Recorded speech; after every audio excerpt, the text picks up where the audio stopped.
Ya, nanti kita sama juga, Abi juga. Assalamualaikum bisa bergabung juga nih. Baik, kita mulai dulu ya, biar berkah. Bismillahirrahmanirrahim. Assalamualaikum warahmatullahi wabarakatuh. Waalaikumsalam warahmatullahi Alhamdulillah. Mudah-mudahan suara saya terdengar dengan baik. Terima kasih Pak Alhamdulillah Jani ya sudah hadir.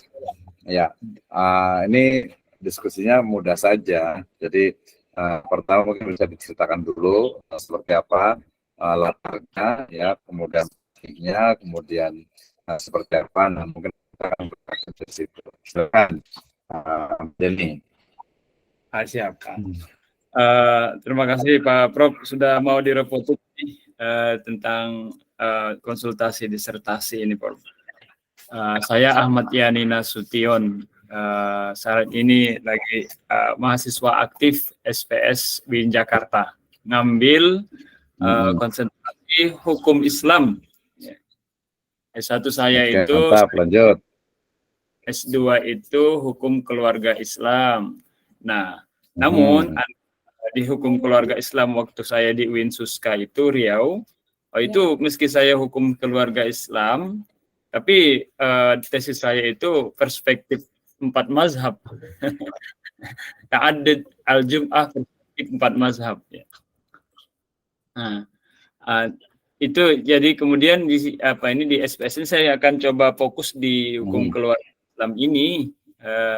Mudah-mudahan ini, tapi begini Pak Prof, karena memang serba tanggung ya Prof. Memang di UIN Suska itu adanya fakultas syariah, prodinya hukum keluarga Islam.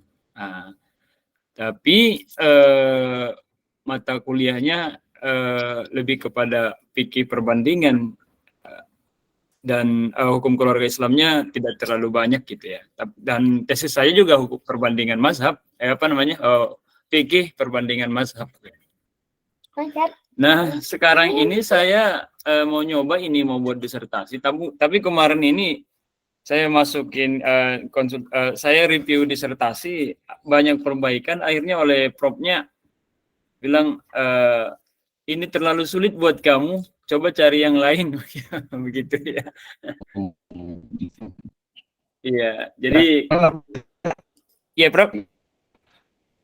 Soalnya apa judulnya? Referensi jumlah anak di kalangan milenial dan Gen Z, perspektif maqasid syariah, studi kasus DKI Jakarta. Jadi ya, latar belakangnya sih berangkat dari sekarang ini kan ada yang disebut dengan child free, ada yang disebut dengan unmarried. Tapi posisi penelitian saya ini di antara keduanya, tidak termasuk juga tahdid nasal, juga tidak termasuk juga yang tanzim nasal, karena memang faktor-faktor ekonomi segala macam, akhirnya milenial dan Gen Z itu memilih 1 atau 2 anak gitu. Ya, betul. Nanti ya, kuanti ya. Kualitatif. Kualitatif tetap ya. Iya. Kecenderungan jumlah anak. Ya. Kalau sebenarnya mau salah sih. Ini disertasi. Kenapa Bro? Kurang jelas suaranya. Iya, ini disertasi. Iya, disertasi, Prof. Iya, benar. Iya kan? Rasanya punya lagi nih. Soalnya ini sinyalnya agak kurang bagus nih.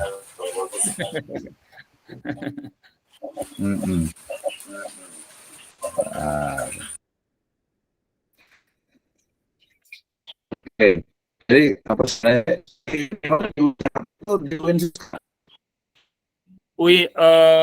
UIN Jakarta ini S3-nya. Ini kayaknya kalau saja kan perlu. Kenapa?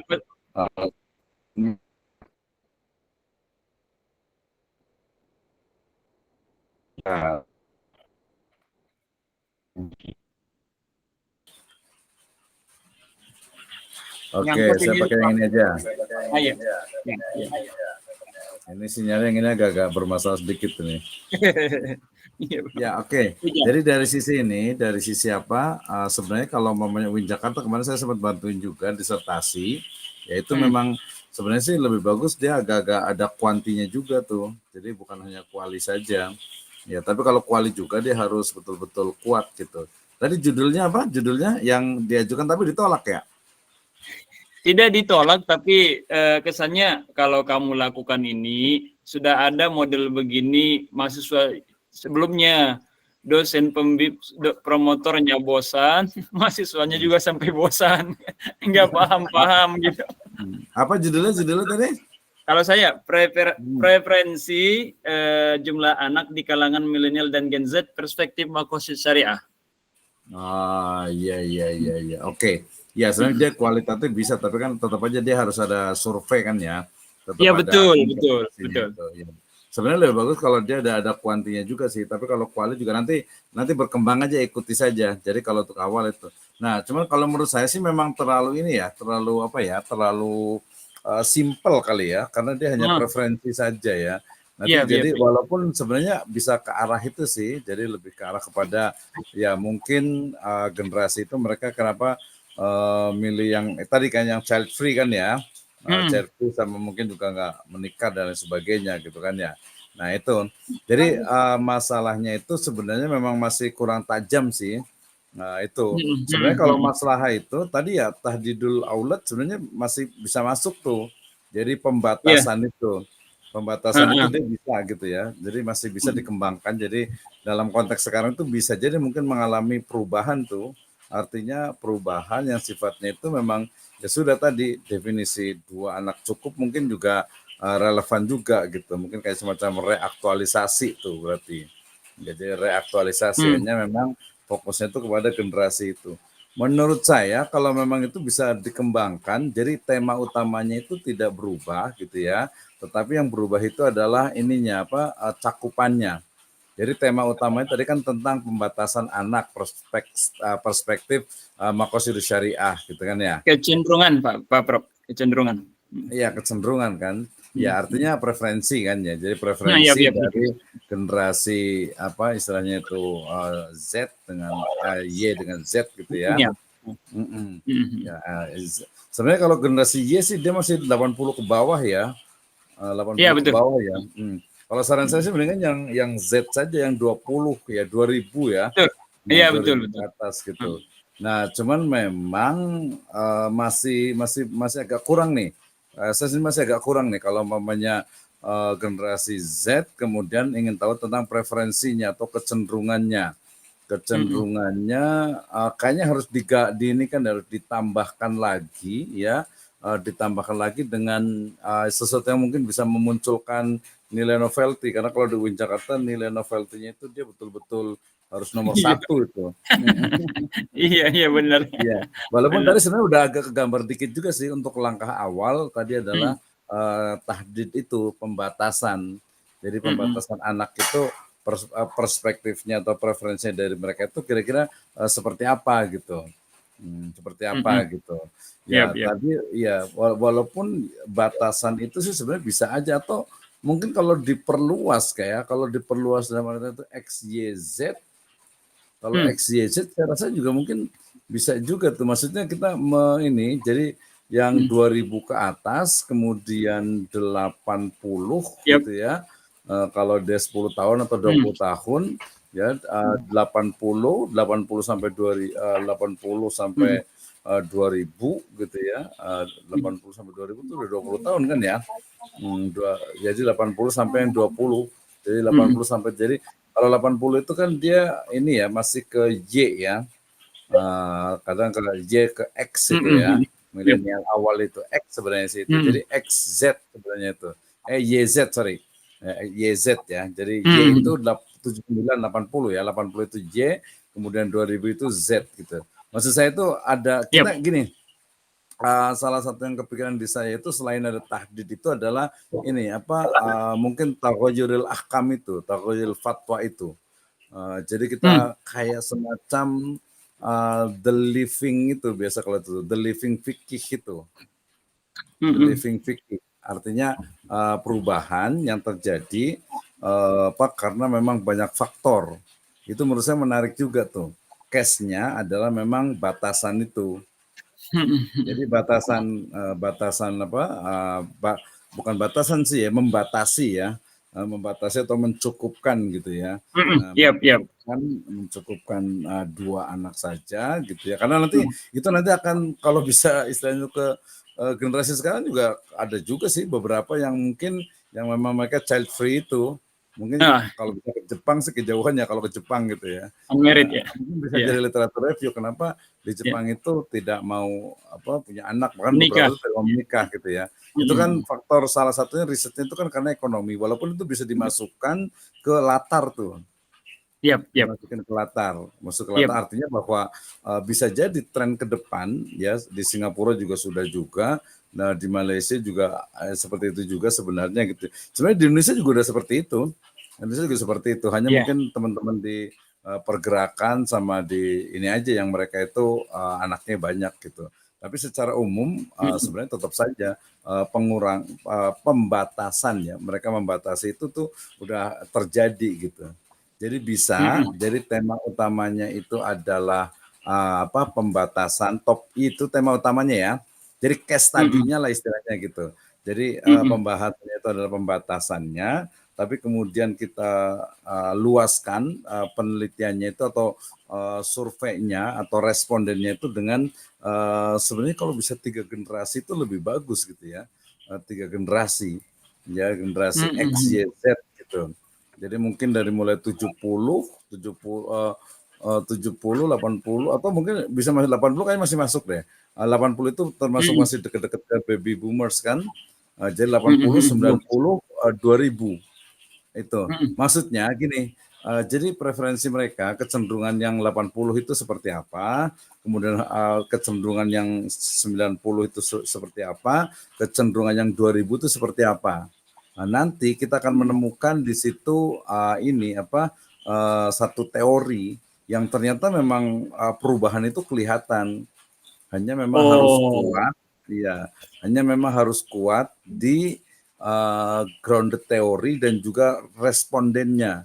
Jangan sampai nanti respondennya itu hanya dicari teman-teman yang sunnah aja misalnya gitu ya. Nah, itu dia Itu. nggak ketemu tuh, nggak ketemu.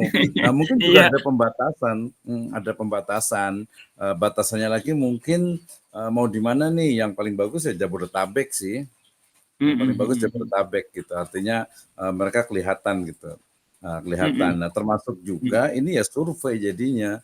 Walaupun dia kualitatif, tetap dia ada surveinya. Tapi memang harus seperti itu. Kalau level S3 itu ya seperti itu. Nah, berangkatnya itu dari kalau saya sih cenderung karena kualitatif ini ya, ini Yap. menggunakan ya pertama itu grounded theory dulu. Yap, Jadi yap.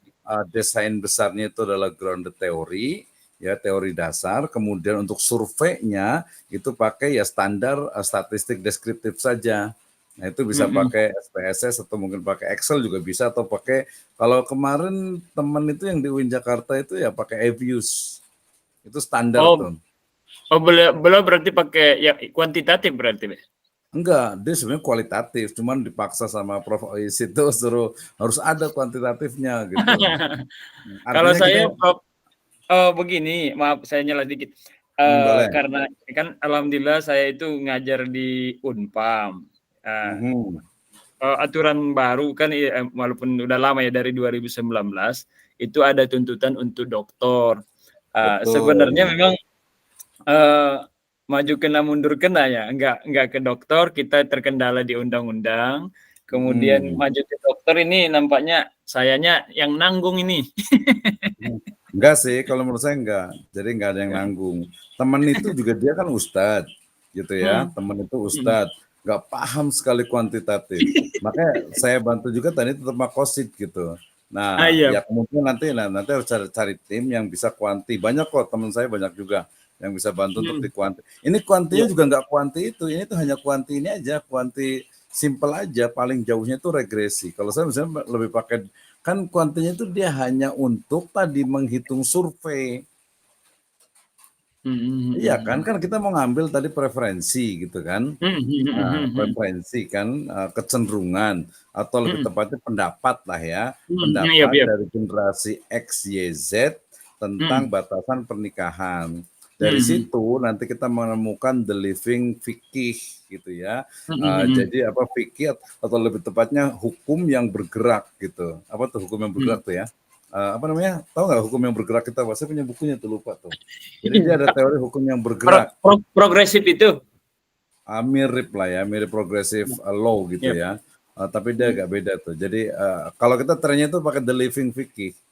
Living fikih jadi fikih yang dia bergerak gitu. Nah, pergerakan antara persepsi generasi X, Y, Z dengan tadi variabel-variabel atau instrumen-instrumen yang argumentasi lebih tepatnya yang mereka katakan itu yang menjadi dasar perubahan hukum. Jadi bisa berangkat bisa taghayyurul fatwa bitaghayyur asmina wal amkina wan niyah wal awaid itu. Maksudnya lebih kepada nyentuh ke pergeseran itu ya Pak Prof. Iya, bisa pergeseran atau pergerakan. Ya tadi pergerakan dari mungkin kalau yang generasi 80 anaknya tuh pengen 3, 5 gitu kan ya. Iya, Kalau yang karena 90 mungkin hanya 2 atau 3 paling banyak. Yep, Kalau yep. yang 2000 mungkin mereka ya udahlah 1 atau 2 saja gitu.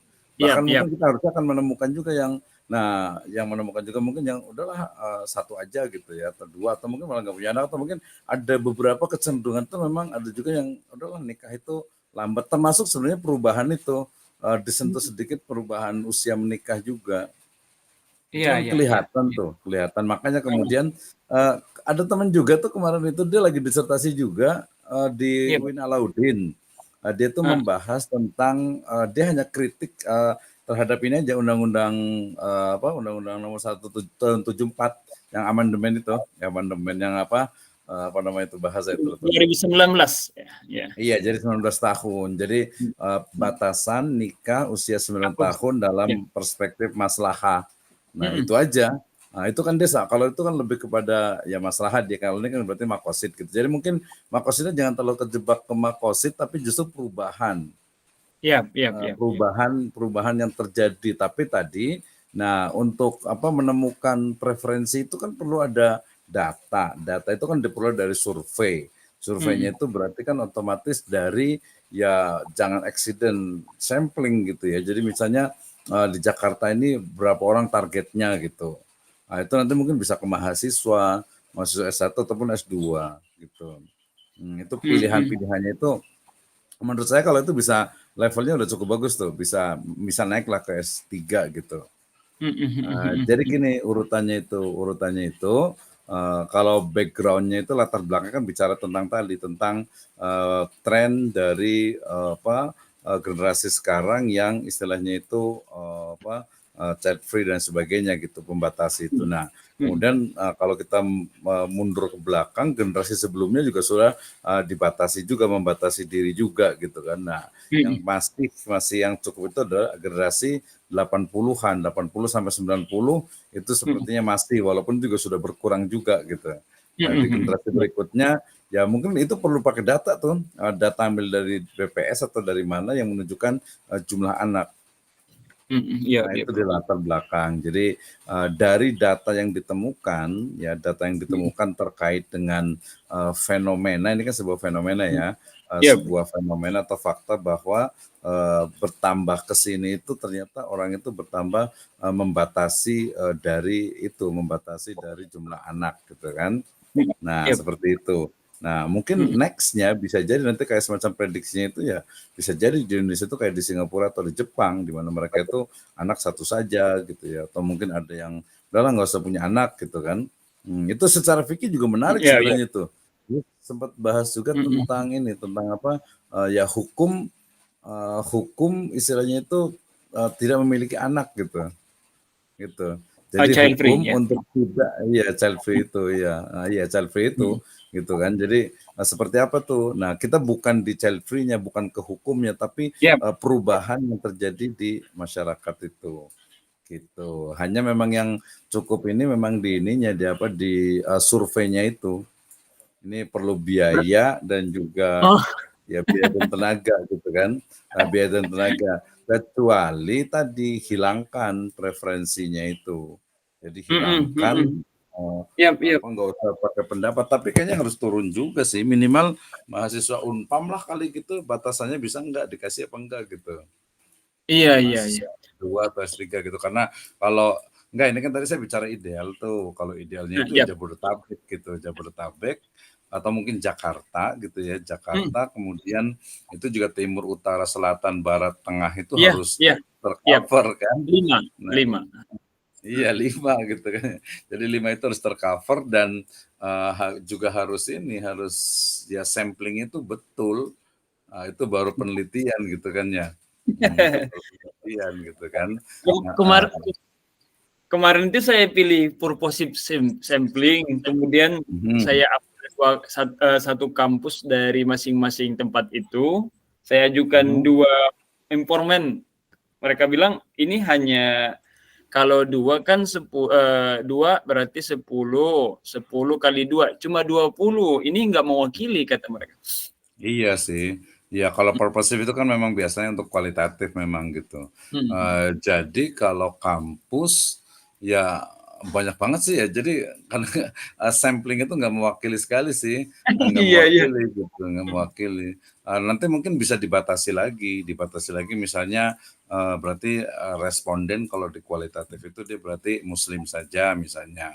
Iya, betul. Jelas muslim saja gitu kan. Terus juga latar belakang Usia. atau fakultas atau prodi atau Iya, ini iya. atau mungkin dia sudah menikah juga mungkin kali ya. Tapi kalau mahasiswa iya ya, kalau mungkin kecuali yang generasi Z-nya itu mungkin ada yang belum gitu kan ya. Yap, yap. Nah, mungkin ada batasan yang sudah menikah atau yang belum menikah kan bisa juga batasannya gitu kan. Nah, ini dia yang menjadi kata Prof itu juga. Saya sama Prof JM Muslimin. Oh iya tahu ahli fikih tuh. Beliau bilang saya buat pendekatannya makosid sama sosiologi hukum. Ya betul, sosiologi hukum tuh masuk tuh tadi ke perubahan hukum Ya, yang ya. bergerak itu masuk tuh. Cuma secara normatif kan tentang pembatasan anak ini tidak ada undang-undangnya, hanya keluarga ideal aja. Tidak ada seperti yang di Cina lebih dari 1 denda gitu loh, one man one child itu. Ini seperti karena ini mengambang ini, mau bahas apa sosiologi hukumnya. Tapi kalau sosiologi hukum justru cocok tuh.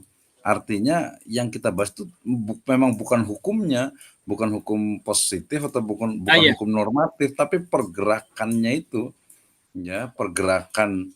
Artinya masyarakat itu ya hukum yang bergerak tadi itu berubah gitu. Jadi umat Islam dulu yang pengen anaknya banyak, nanti kan normatifnya itu orang anaknya itu harus banyak gitu kan. Tapi melihat fenomena yang ada ternyata kemudian ya mengalami perubahan. Jadi perubahan itu sendiri yang diteliti dengan bukan tadi. dari kalau sosiologi hukum itu gejala dari hukum yang ada itu. Ya bisa juga nanti itu akan membentuk satu hukum. Ya sekarang aja memang di Indonesia itu belum ada. Dia akan memprediksi satu istilahnya itu satu satu hukum bisa jadi ke depan itu walaupun sekarang istilahnya dia baru anjuran atau baru keluarga ideal gitu ya, bisa jadi ke depan itu akan muncul satu aturan yang anak itu ini. Jadi untuk memprediksi hukum itu untuk mengantisipasi gitu. Jadi bisa jadi.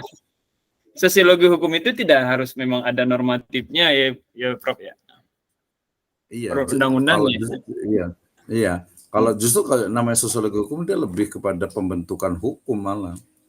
Pembentukan hukum bagaimana interaksi yang ada di masyarakat ya, tadi keluarga misalnya gitu kan, kemudian itu nanti membentuk satu norma hukum dan memang namanya juga sosiologi dia perlu waktu gitu.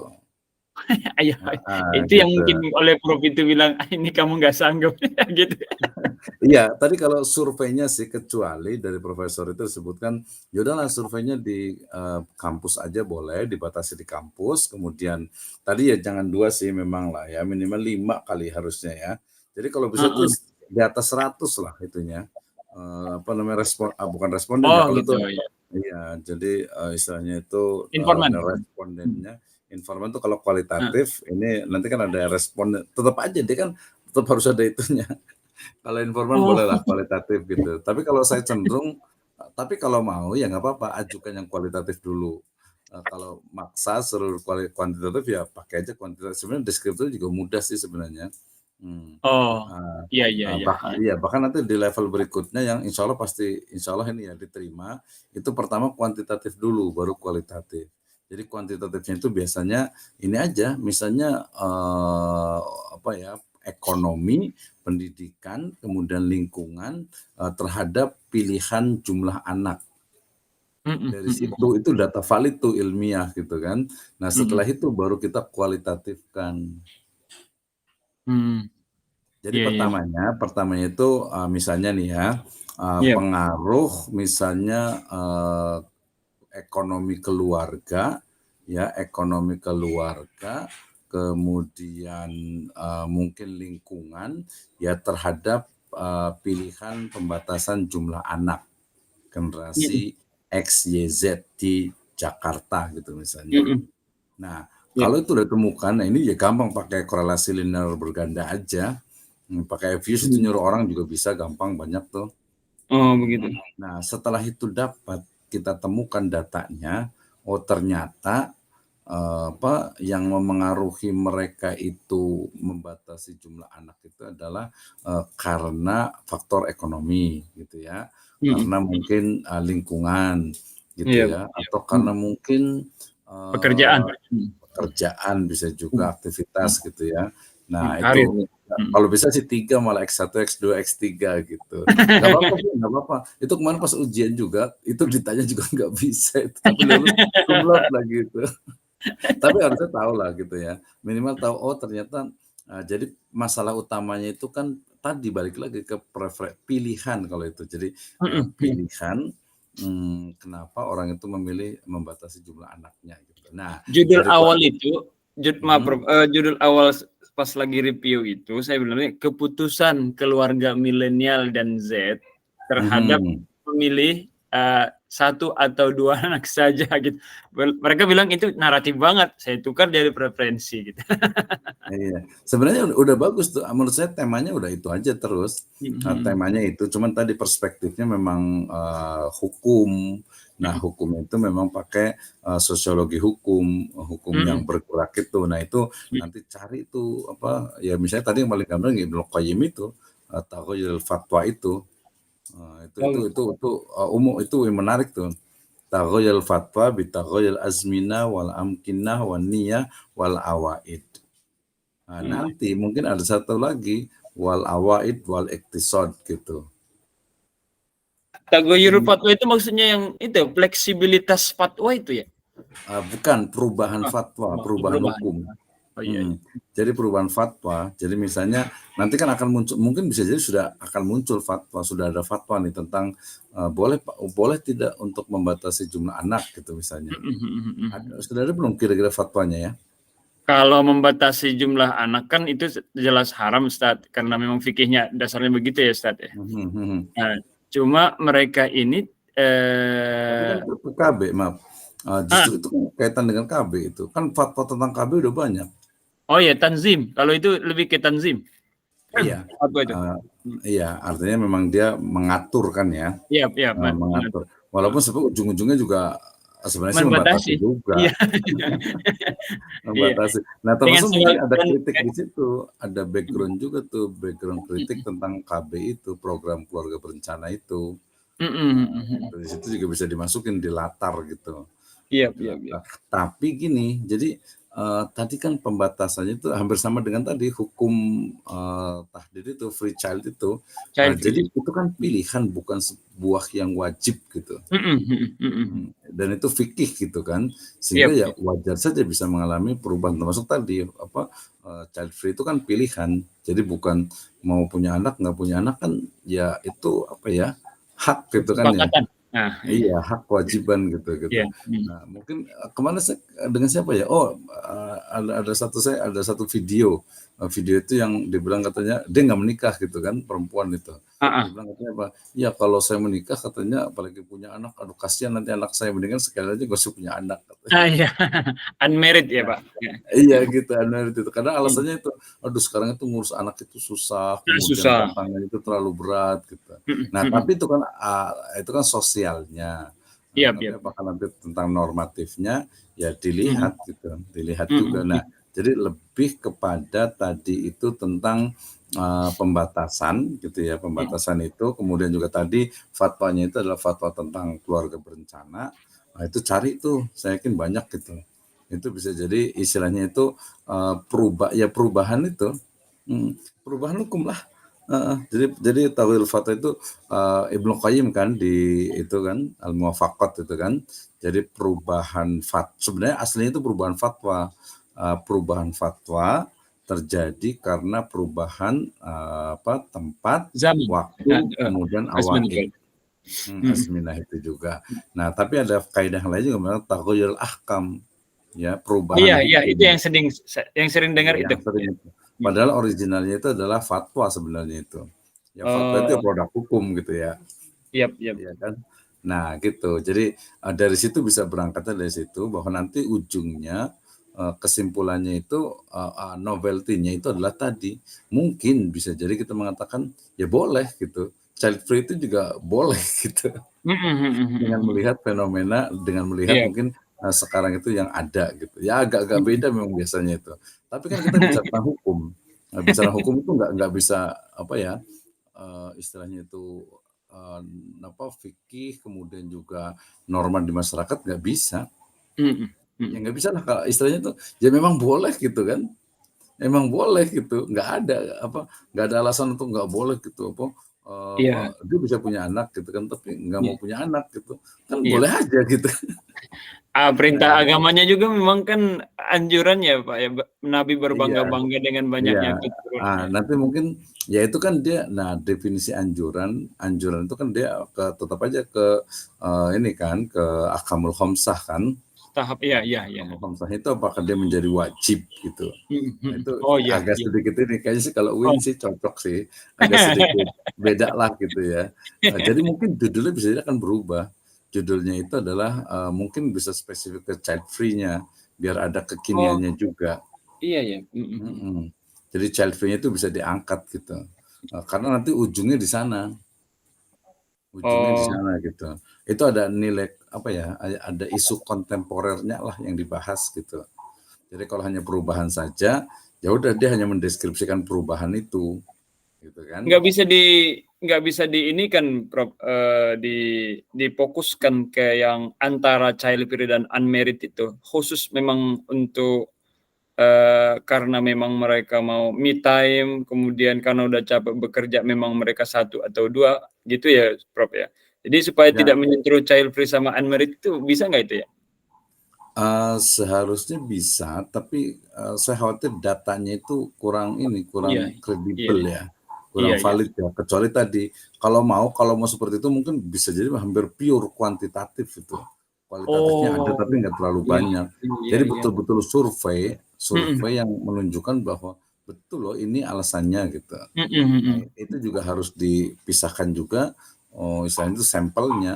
Sampel misalnya masyarakat umum, masyarakat mungkin pengajian gitu ya, gitu teman-teman di perguruan misalnya Oh, gitu. Jadi nggak bisa jadi lah kita nanti bilang, mhm, lebih kepada pengaruh, judulnya jadi pengaruh ekonomi ini gitu ya, Pak ya? Pengaruh enggak, itu ekonomi, karir enggak itu sih. Mm. enggak, itu terlalu apa ya, kuantitatif nggak diterima itu saya yakin, insya Allah tuh. Jangan menggunakan kata pengaruh. Iya, Justru iya, iya. mungkin ini, mungkin bahasanya itu tadi bisa menggunakan child free atau unmarried bisa juga, Heeh. gitu ya. Tapi mungkin child free dulu juga boleh sebenarnya itu, atau dua-duanya gitu. Jadi judulnya itu lebih kalau UIN Jakarta itu dia lebih kepada singkat baru ada anak judulnya. Mhm, mhm. Misalnya nih ya, child free, kemudian unmarried, dan maslahah gitu. Dan maqasid syariah. Baru di bawahnya itu misalnya itu dirosah atau studi atau preferensi generasi milenial dan Z terhadap tadi yang pembatasan jumlah anak gitu. Atau bisa juga pakai studinya itu studi hukum yang bergerak gitu. Oh, child free ya Ustaz. Child Iya. free, unmarried. Nah itu nanti bisa dipilih apakah dia mau 1 atau 2 gitu. Oh iya. Ya, jadi judul besar itu biasa tuh kadang gitu ya. UIN Yep. Jakarta itu pakai child free, kemudian unmarried, dan maqasidus syariah. Di bawahnya baru studi sosiologi hukum ya, sosiologi hukum Islam pada generasi milenial dan Z mengenai atau tentang pembatasan jumlah anak gitu. Nah, gitu. Nah, tadi ada sosiologi hukum Islamnya, jangan lupa. Ada tulisan sosiologi hukum Islam. Karena dia sebenarnya pengen melihat itu, jadi pola pikirnya itu adalah pertama dari mulai melihat mereka faktanya seperti itu, ya. Jadi data-data yang ditemukan bahwa ternyata mereka cenderungnya itu ke sana gitu kan. Nah, tapi tadi memang untuk sampling itu harus betul-betul valid dan juga mewakili daripada keseluruhan gitu. Walaupun tadi kalau bilang kualitatif ya tetap aja sih, walaupun purposive tetap saja harus mewakili gitu. Kalau tadi berapa 10 gitu ya. 20. 20, 100 lah. 100 itu bisa. 100 dari kampus yang berbeda, kita bisa beralasan oke, ini bukan kuantitatif, ini kualitatif. Jadi dia memang istilahnya itu bukan responden gitu ya. Tapi dia adalah narasumber lah istilahnya gitu. Itu masih bisa sebenarnya itu. Jadi 100 lah gitu. Jadi cari 100 orang, kemudian bisa pakai Google Form atau apa, tapi yang tadi memang yang mewakili. Ke kampus menurut saya juga cukup bagus tuh. Nah, di kampus gitu. Masing-masing satu kampus ya, Prof ya? Iya, kampus yang ini ya. Nah, itu kadang memang kalau saya juga karena saya juga orang kualitatif tapi juga ngajar kuantitatif juga, nggak yakin dengan istilahnya itu to generalize-nya itu. Iya. Betul. Nggak yakin gitu. Jadi nggak yakin, aduh ini ngambil cuma 100 warga negara istilahnya itu Jabodetabek atau Jakarta yang begitu banyak gitu kan ya. Tapi kalau yang di purposive sampling itu kan katanya memang hanya mengkonfirmasi katanya. Iya, betul. Tidak harus mengeneralisir gitu katanya. Iya, kalau purposive itu kan karena dia kualitatif otomatis memang dia tidak mengeneralisasi. Oh iya, tapi metode kuantinya ya Ustaz. Iya, betul. Dia memang tidak mengeneralisasi, tapi pilihannya itu juga harus logis juga. Iya. Harus logis juga dari kampus. Kriteria. Iya, nanti khawatirnya itu tadi dari 100 tapi dari kampus yang berbeda-beda, harus ada persyaratan untuk purposive itu tadi muslim misalnya, usia dari sekian ke sekian gitu kan. Kemudian mungkin nanti kondisi keluarganya atau mungkin tadi lingkungannya kan otomatis itu dimasukkan ke pertanyaan juga. Pakai Google Form kan? Iya. Rencana begitu. Iya. Walaupun nanti tetap aja harus ada interview juga. Wawancara ya. Kan? Wawancara untuk menguatkan itu. Jadi saran saya bisa 2. Jadi pertama adalah dari sisi sosiologi hukumnya. Tadi ya mungkin saya ulang lagi. Jadi child free, unmarried, dan maqasidus syariah gitu ya. Tuh. Kemudian di bawahnya itu studi sosiologi hukum Islam ya mengenai atau tentang atau pada gitu ya, mengenai dulu biasanya tuh. Jadi studi studi sosiologi hukum Islam ya mengenai pilihan pembatasan anak pada generasi milenial dan Z gitu. Nah, dari situ. Nah, tapi sebenarnya tadi kalau saya lebih cenderungnya memang tadi child free dengan itu dia ujung sebenarnya. Nilai novelty-nya di situ. Karena kita pengen itu memotret tadi sosiologi hukumnya itu, hukum yang bergerak itu. Jadi fenomena dan di masyarakat, dan itu ya secara fakta berdasarkan data BPS itu nggak bisa dibohongi gitu. Tidak bisa juga diinikan bahwa ini loh faktanya memang bahwa dulu itu angka di tahun 80 anak itu rata-rata 3, 5 gitu kan ya. Iya. Nah, sekarang itu mungkin hanya 2, 3 gitu ya. Iya. 2, 3 lah gitu. Bahkan mungkin yang generasi sekarang berdasarkan tadi surveinya itu mengatakan udah anak satu aja, atau mungkin ada juga yang nggak pengen punya anak gitu. Walaupun kalau di Iya. Indonesia sih kayaknya masih lah ya. Dia belum Iya. sampai ke sana sih. Nah, Iya. mungkin ada beberapa saja gitu. Mungkin ada Iya. juga tadi mengatakan udahlah nggak punya anak gitu sampai unmarried, itu juga mungkin masih belum sampai sih di Indonesia gitu tuh. Belum sampai ke sana kalau kalau perkiraannya gitu. Nah, itu tapi kemudian kita bisa mengatakan juga bahwa ada nih beberapa responden yang menjawab bahwa child free adalah pilihan di tengah, mungkin nanti kan ada ditanya alasannya, oh karena ekonomi, karena me time dan lain sebagainya. Gitu. Tapi berapa persen dari jawaban itu, jadi berapa orang yang menjawab tentang pilihan untuk child free, atau mungkin ada yang unmarried misalnya gitu. Karena nanti kan karena ini sosial, tetap saja mereka itu pasti akan dipengaruhi oleh lingkungannya kan. Ya lingkungannya, saya sempat Iya. juga tuh, anak saya juga dulu sempat ngomong juga ngapain nikah gitu kan, kan istilahnya udah sama keluarga udah bahagia gitu kan, nggak mau ribet, nggak mau tanggung jawab gitu. Tapi kan karena lingkungannya juga ini, ya nikah juga, punya anak juga gitu kan ya. Itu sempat ngobrol itu si anak gitu kan, jadi case sendiri gitu kan. Nah beberapa yang lain Iya. juga sama gitu. Jadi faktor lingkungan juga berpengaruh gitu, berpengaruh untuk pilihan merit dan juga jumlah anak. Mungkin Punya secara dia anak. pengen anak itu hanya satu, ya. Tapi di sisi lain, oh enggak juga, dia ada senang juga nih gitu. Nah, Iya, gitu. Pak. Iya. Di Nah, keluarga jadi biasanya 3, maka dia ikut 3 juga ya Pak Prof. iya bisa juga, atau iya. Termasuk nanti ada unsur keagamaan juga ada tuh sebenarnya tuh. Pemahaman keagamaan juga berpengaruh tuh.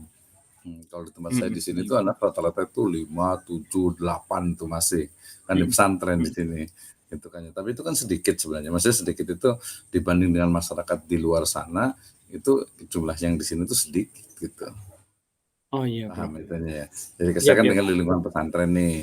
Jadi Iya. rata-rata anak di sini tuh 5, 6, 7, 8, 9. Ada yang paling banyak Iya. berapa ya? 11 kayaknya apa ya. Gitu. Tapi itu kan hanya sebagian kecil dari masyarakat di Indonesia. Yang di luar sana itu lebih banyak, yang mereka itu mungkin anaknya itu hanya 2, 1. ya, mungkin ada yang malah 1 gitu kan di beberapa. Nah 1 Iya. itu biasanya mereka yang orangnya sibuk, atau mungkin yang apa namanya artis atau apa, pokoknya Iya. yang mungkin di kota lah gitu. Iya. Nah gitu, ini kan yang satunya itu bukan memang pilihan, mereka sebenarnya bisa aja gitu kan. Itu.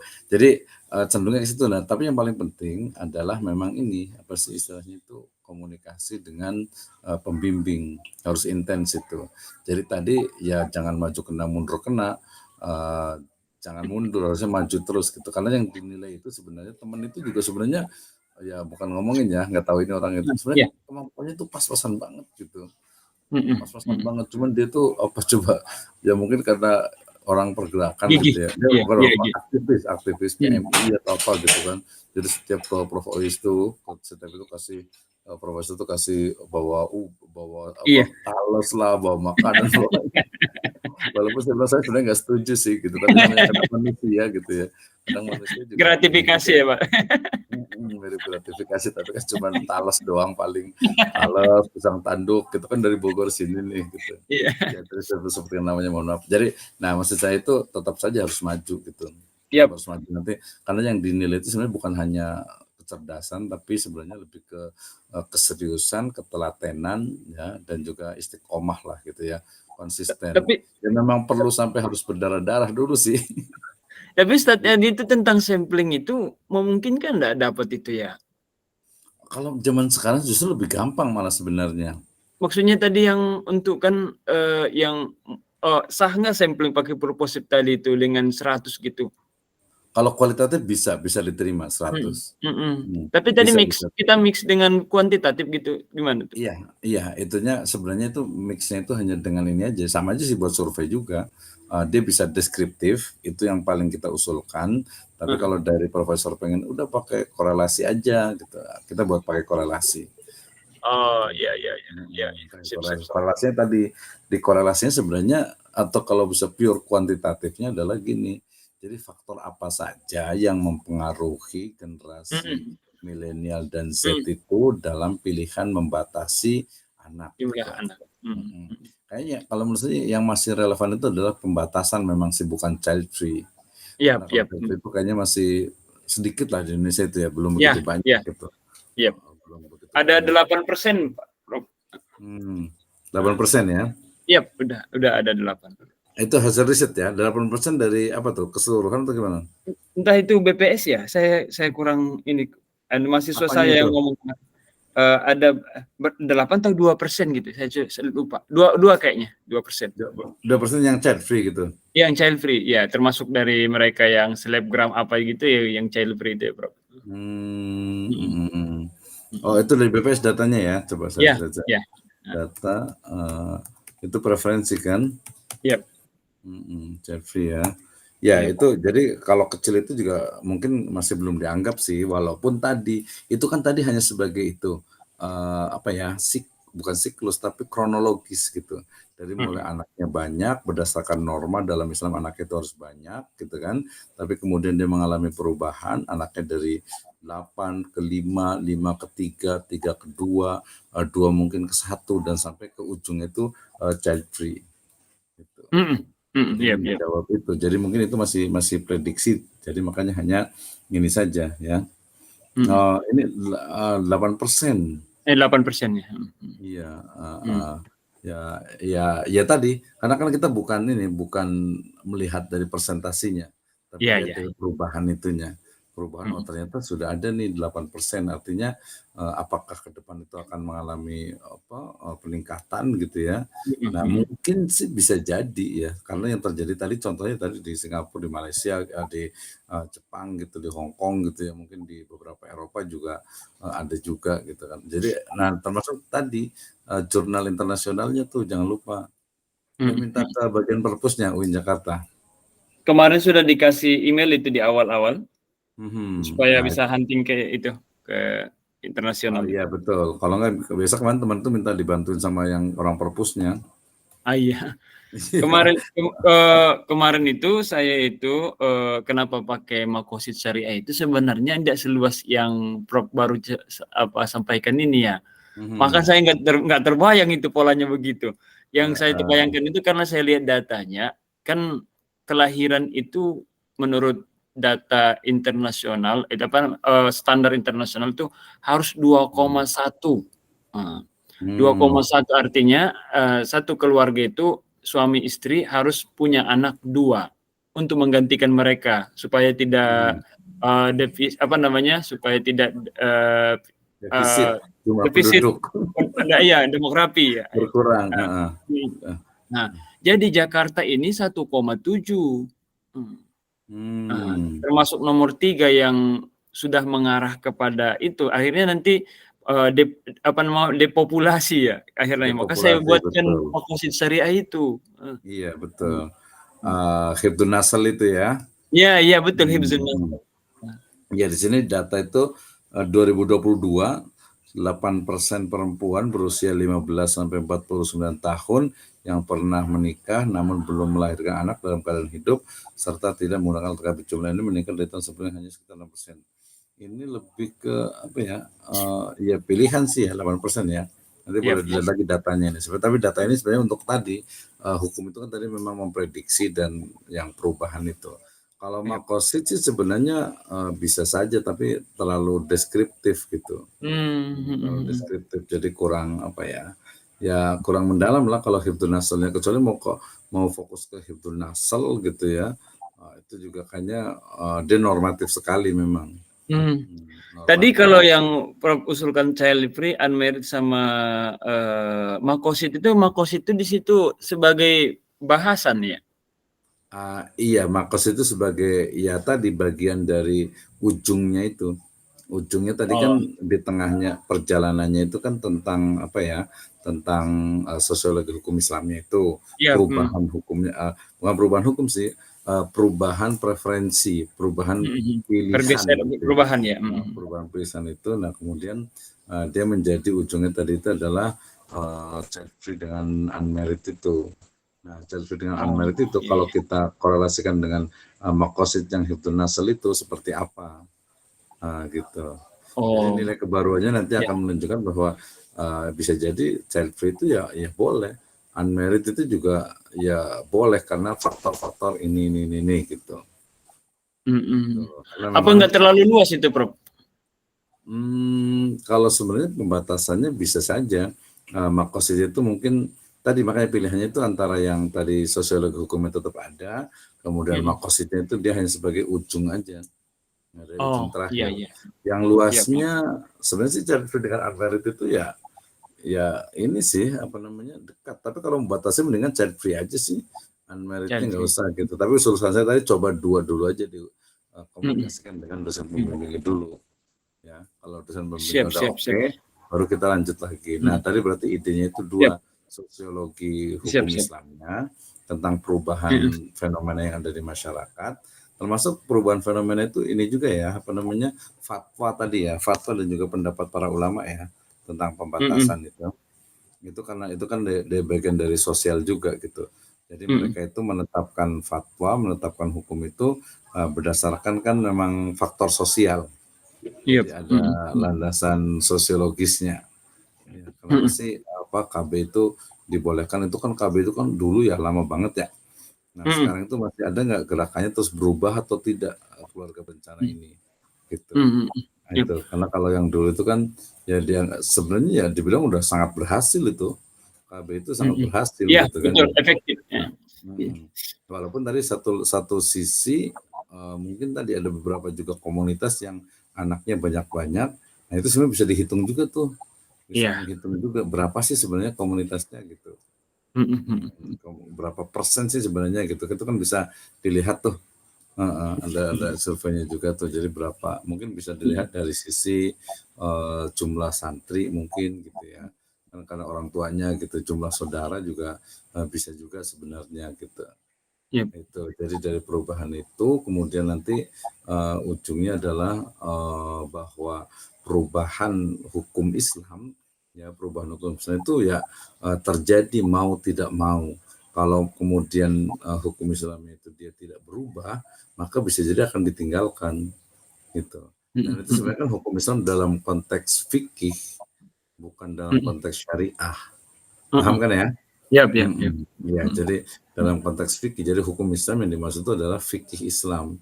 Nah, jadi Mm-mm. kalau fikih Islam itu dia tidak bisa menjawab itu atau mungkin tekstual gitu, ya dia akan ditinggalkan gitu. Akan Mm-mm. ya udah ya udah biarin aja. Pokoknya Mm. pemahaman anaknya banyak gitu kan ya. Tapi Iya. sementara di masyarakat sudah enggak gitu kan, tinggal ya beberapa komunitas saja gitu. Iya, Nah, iya. pilihan seperti itu. Kalau tadi mungkin unmarried itu ya mungkin bisa kasih contohnya banyak tuh para ulama yang tidak menikah juga itu. Iya, iya, Banyak iya. kan? Mm. Pilihannya kenapa? Mungkin juga bisa Ibnu Taimiyah misalnya gitu kan. Iya, iya. Nah, kenapa dia tidak menikah gitu kan? Mungkin ya karena di penjara lama gitu kan Iya, atau iya. apa gitu. Itu bisa diangkat juga. Mm-mm. Bisa Iya, iya. diangkat bahwa fenomena unmarried gitu ya atau mungkin tadi Faizi juga ya memang ada gitu kan. Nah, udah Mm-mm. banyak juga gitu kan. Itu jadi tapi Mm-mm. ujungnya ke sana itu adalah karena perubahan. Nah, nanti bisa jadi akan berubah lagi. Ya bisa jadi Mm-mm. akan berubah lagi, orang itu akan pengen anaknya itu banyak lagi misalnya. Itu Iya, terjadi iya. juga tuh di Jepang kan. Iya. Nah, kalau di Singapura itu baby bonus kan, yang Mm-mm. yang Iya. anaknya banyak itu dikasih bonus gitu kan, Iya, dikasih iya, uang. iya. Iya, Korea Gitu juga kan. begitu. Ya, Korea juga sekarang kan Iya, iya. gitu ya. Iya. Di beberapa Eropa juga ada tuh kayak gitu. Nah, Iya. jadi perubahan itu jadi tapi memang fikih bukan bukan Mm. hukum Islam yang syariah itu. Itu juga di latar itu perlu disampaikan tuh di bab 2 gitu. Mm-mm. Mhm, Iya. mhm. Eh, Tadi gara-gara dia begitu ngomong begitu, beliau ngomong begitu dan mengarahkan saya itu mending kamu ambil satu buku lalu kemudian kaitkan dengan perkembangan hukum keluarga sekarang, entah ulama, entah Syekh Ali Jum'ah atau apa begitu kata beliau ya. Agar kamu nanti fokus di analisis konsep yang ada di buku itu tentang apa gitu. Bisa sih sebenarnya, artinya analisis apa untuk yaitu masuk dia ke tadi yang saya sebut dengan faktanya. Jadi Mm-mm. pendapat-pendapat tokoh itu mereka Mm. sebenarnya seperti apa nih isu-isu tentang child free itu. Itu kalau menurut saya sih penguat aja bahwa oh ini dia berubah, dia fatwanya seperti ini membolehkan gitu, atau mungkin atau tidak membolehkan gitu. Tapi kalau saya cenderung saya lihat sih kayaknya hampir membolehkan gitu. Untuk yang tekstual aja yang mereka enggak, itu pun sebenarnya alasannya juga bukan alasan hukum Islam, tapi alasannya pemahaman saja fikih Iya, tadi. iya, iya, iya. Nah, Mereka gitu. nggak tahu aturan Islamnya. Ya. Iya gitu, jadi tahunya ya praktis aja gitu, pokoknya Iya, iya. seperti ini udah gitu. Nah, Heeh. itu juga harus Lebih disampaikan gitu. Jadi lebih kepada tokoh-tokoh ini sikap ya. iya betul. Mhm. Nah, dari situ perubahan hukumnya, kemudian fatwanya, dan tadi ya HKI lah keluarga karena kan tentang keluarga. Tentang keluarga Mhm. itu. Ya, tadi kalau mau dibatasi mungkin di child free-nya aja, nggak usah unmarried, tapi kalau untuk usulan pertama boleh dua-duanya gitu. Oh, Jadi itu begitu. untuk judul karena memang fokusnya di sana ya, Mhm. dan nanti nilai novelty-nya juga di sana mungkin bisa jadi ya, mungkin agak sedikit beda. Ya boleh child free itu gitu dengan berargumentasi kepada ini. Unmarried juga boleh juga, dan ternyata juga tadi beberapa ulama juga seperti itu gitu kan. Kan itu Mhm. adalah bagian pilihan. Tapi di sisi lain, bagaimana pemahaman terhadap tadi yang Rasul SAW itu menyukai yang umatnya itu banyak gitu kan ya. Mhm. Mhm. Nah, seperti apa itu kan juga jadi ya normatif, dengan normatif itu yang kemudian tadi karena fikih dia mengalami perubahan, mengalami dinamika gitu lah ya, dinamika itu. Mhm. Iya. Itu dari sisi ya karena ya ini kan nanti di latar itu juga masukkan tentang ini ya, kelahiran di Indonesia ini ya, Oh iya, jumlah total kelahiran dunia, fertilitas. data-datanya. Yap. Betul. Mhm. Ini kan katanya terus menurun ini ya. Iya, betul. Hmm. Heeh. Hmm. Heeh. Angka kelahiran update-nya itu dia terus menurun. Betul. Walaupun tadi ada unsur lainnya juga sebenarnya itu. Nanti juga termasuk dibahas apa tadi depopulasi itu apa saja nih sekarang, itu juga bisa di ini juga Ya, depopulasi karena itu terjadi sebab gitu kan. migrasi. Iya, betul. Itu. Ini Kematian, migrasi sama itu ya, fertilitas ya. iya betul. Nah itu menarik tuh. Kayaknya, nah nanti tinggal dilihat juga literatur reviewnya, penelitian Mhm. terdahulu, jurnal ataupun disertasi yang membahas itu. Kayaknya sih saya yakin sih udah ada satu dua. Maka nanti kita cari positioningnya. Iya, Jadi iya. positioning itu yang mana nih yang kira-kira yang belum dibahas itu yang mana gitu. Iya. Jangan Iya, sampai nanti, betul. oh ini udah dibahas tadi gitu kan. Ah, repitasi. Iya, Iya. iya, child free-nya kalau child free-nya dibahas ya udah ganti gitu kan. Iya, iya. Mhm. Kalau saya sebelum ke sini kemarin tuh saya sudah coba hunting yang child free itu lewat Publish Paris itu. Iya, Eh, Paulus Ferry. Terus gimana luma- hasilnya? dari berbagai sudut, menurut saya kalau jurnal-jurnal sudah banyak membahas, mulai dari hukum hak asasi manusia, hak undang-undang perlindungan anak, undang-undang perlindungan perempuan, maqasid syariah, maslahah itu, termasuk mungkin yang Ustadz ini itu perspektif maslahah itu saya udah baca juga itu. Iya Yang betul. yang ujung-ujungnya kalau mereka ada kesepakatan tanpa ada paksaan itu masuk ke mubah ya. Iya, kemubah gitu kan ya. Boleh berarti kan ya. Iya, Heeh, boleh. betul, Tapi kalau betul. mereka tidak ada, salah satunya tidak setuju, baru dia ini. Kalau mereka takut karena ke ekonomi segala masuk ke makruh, gitu ya.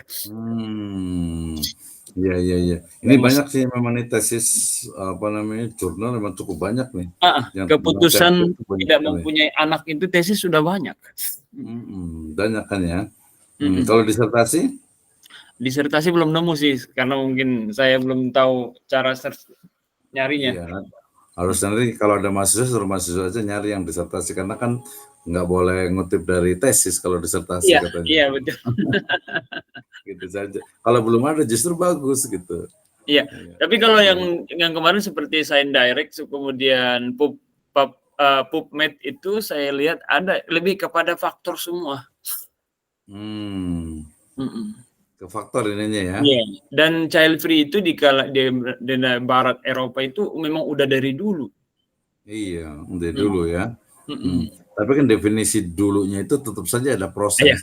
iya, betul. Pergeseran Ada juga. proses. Iya, pergeseran misalnya tadi itu. Nah, konteks tadi mungkin juga bisa dibahas juga, konteks Nabi itu yang apa namanya memperbanyak anak gitu misalnya gitu ya. Itu juga bisa dibahas juga di latar itu. Iya, iya, iya. Konteksnya apa nih gitu kan. Iya, iya. Kalau yang sosial zaman dulu itu kan kenapa mereka punya anak itu ya karena biar banyak yang membela gitu kan. Kemudian Investasi, ada investasi. peperangan, Iya, iya. investasi bisa juga sih. Biar banyak ketika Betul. perang gitu kan. Iya. Perang gitu. Mungkin bisa di Palestina gitu, kayak Palestina kan anaknya juga Iya, banyak-banyak gitu kan. betul, betul. Gitu. Nah itu mungkin juga nanti menunjukkan tadi Iya, fleksibilitasnya sip. fikih Islam gitu ya. Iya. Islam itu ya tidak ini gitu, tidak membatasi, tidak kaku gitu kan ya. Dia kan Iya. gitu, ini ada child free dalam perspektif Islam, paham saya hukum Islam. Ini yang repositori ini apa ini ya, yang dari Win Syarif Hidayatullah. Intinya itu sih. Nah intinya yang paling penting juga secara teknis, nanti cari mahasiswa atau siapa yang bisa bantu secara teknis. Iya, iya, Kalau iya. perlu pengalaman di beberapa teman itu, mahasiswa yang dirajin agak pintar bayar aja, Sip, sip. kasih Iya. aja. Jadi sebulan tuh kasih 1 juta atau berapa, nanti kita kasih pekerjaan. Karena kalau nggak kayak gitu agak susah deh. Kalau ngangkat sendiri itu agak-agak berat Iya, itu. iya, iya, betul. Kalau nggak mahasiswa ya cari dosen muda yang paling itu. Mm, Ada mm, sih di itu tuh si Fikih Afriyadi di Pamulang itu sama Pak Isep, itu kan di Siap. Pamulang juga itu. Pak Isep. Iya Pak Isep, itu dosen di Pamulang, cuman di akuntansi atau ekonomi sih kayaknya. Oh, iya, iya. Pak Isep, Pak Asep atau Pak Isep, Pak? Isep dari Bogor. Isep Dia apa namanya, Pak? baru selesai S3-nya di IPB. Barusan ini. Oh, enggak, Oh, wisudanya ya kemarin, belum lama. oh, Pokoknya iya, tahun iya, iya. tahun kemarin. Tinggi-tinggi orangnya, Pak ya? Iya kayaknya, Iya, iya, orang iya, betul. PKS itu dia. Iya, iya, iya. Mm.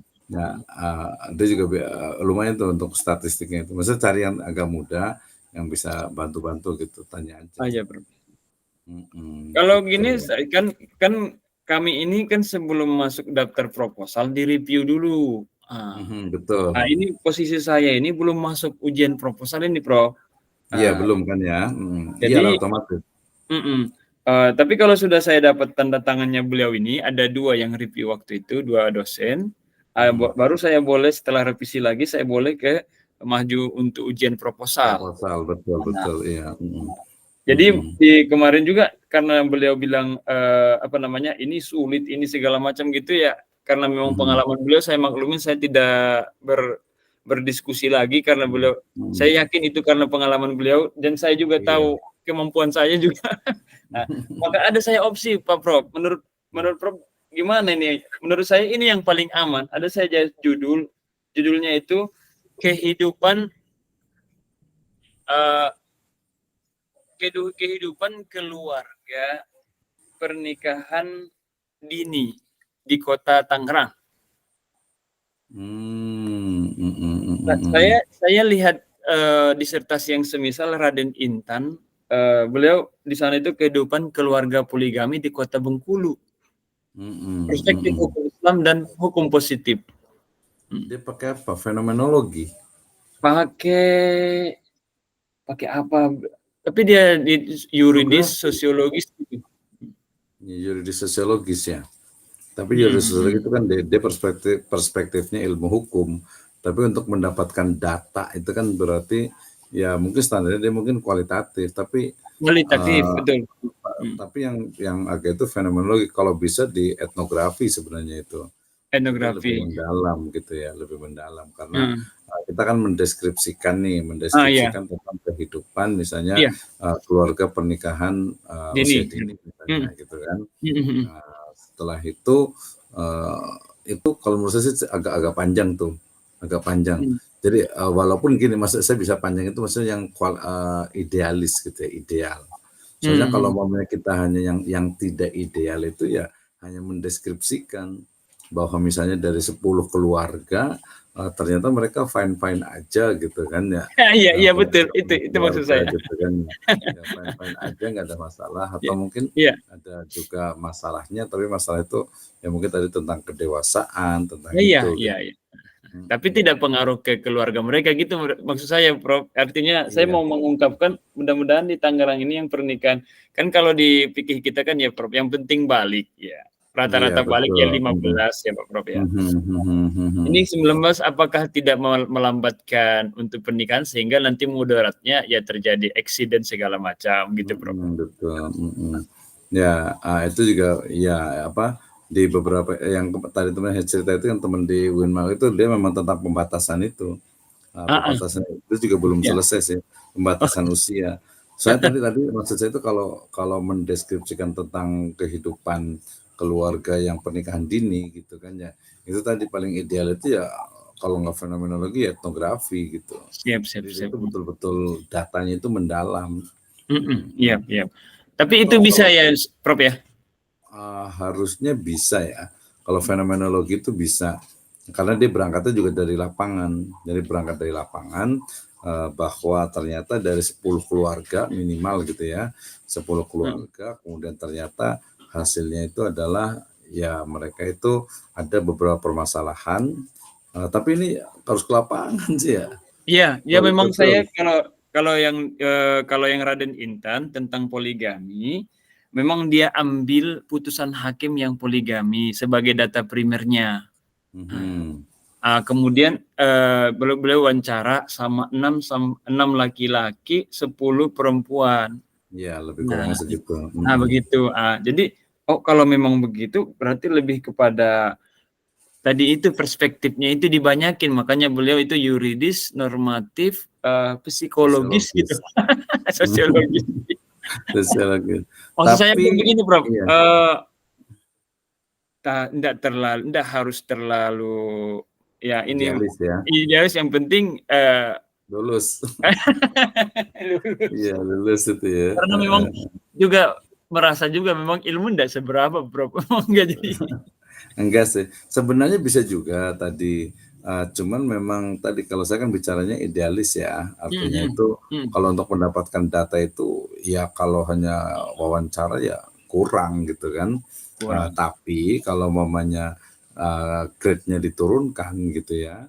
Diturunkan menjadi tadi misalnya ya sudah kita pilih kalau tadi 6 gitu ya kita pilih 10 lah gitu ya 10 kan cukup tuh 10 mungkin kalau 10 tuh mungkin ya tadi kan berapa ya 10-nya laki-lakinya 10 gitu kan mungkin perempuannya juga 10 gitu kan berarti kan hanya 5 pasangan gitu kan hanya 5 aja gitu kan atau tadi bisa 20 lah berarti 10 tuh 10 laki-laki, 10 suami, 10 istri gitu kan. Jadi 10 pasangan, jangan 5 gitu. Kalau 5 terlalu sedikit juga gitu kan.